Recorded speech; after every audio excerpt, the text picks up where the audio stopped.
जो ऑब्जेक्टिव बन रहा है वो आप श्योर कर लीजिए, आपसे एग्जाम में ही जाएगा।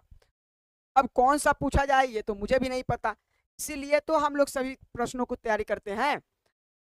रक्त के जमने में पटिकाणुओं की क्या भूमिका है? हम सभी जानते हैं कि हमारे हृदय हमारे शरीर के किसी भाग में अगर कट जाता है तो वहां से रक्त क्या होता है, स्त्राव शुरू हो जाता है, और कुछ देर के बाद वहां पे क्या किया जाता है, देखेंगे कि रक्त का थक्का जम जाता है जिससे रक्त का स्त्राव रुक जाता है। समझे? तो ये रक्त का थक्का बनना पटिकाणुओं के कारण होता है। किसके कारण? पटिकाणुओं के कारण होता है। लेकिन बात यह है कि जो पटिकाणु होते हैं वो कैसे भूमिका निभाते हैं रक्त का थक्का बनने में। समझे? बहुत ही प्यारा सा ये क्वेश्चन है जिसका आंसर मैं लिख रखा हूं, आप समझने की कोशिश कीजिए।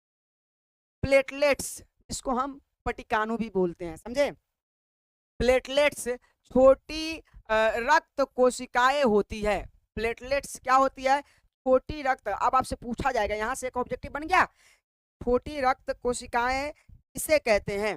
प्लेटलेट्स को कहते हैं। छोटी रक्त कोशिकाएं कौन होती है? प्लेटलेट्स होता है। समझे? छोटी रक्त कोशिकाएं कौन होती है?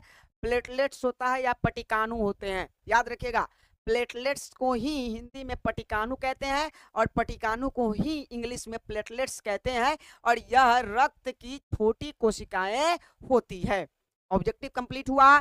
जो आपके शरीर से बाहर होने वाले रक्त स्त्राव को रोकने के लिए थक्के बनाने में मदद करती है। अच्छी लाइन लिखी हुई, बताइए, इतनी अच्छी लाइन लिखी हुई है ना, में है कि प्लेटलेट्स रक्त की छोटी कोशिकाएं होती है जो जो आपके शरीर से जो रक्त बाहर निकलते हैं कट फट जाने पर, उसके स्त्राव को रोकने के लिए थक्के बनाने में मदद करती है।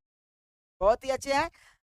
और यदि आपकी रक्त आपकी रक्त वाहिकाओं, मतलब कि जिस नस से रक्त बह रही है, वाहिकाओं में से एक क्षतिग्रस्त हो जाती है, समझे? क्षतिग्रस्त मतलब कि कट फट जाती है, तो यह प्लेटलेट्स को संकेत भेजती है।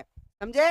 वो कोशिकाएं क्या करती है? प्लेटलेट्स को संकेत भेजती है कि यहाँ पे थक्के बनाने हैं, जल्द से आप आइए।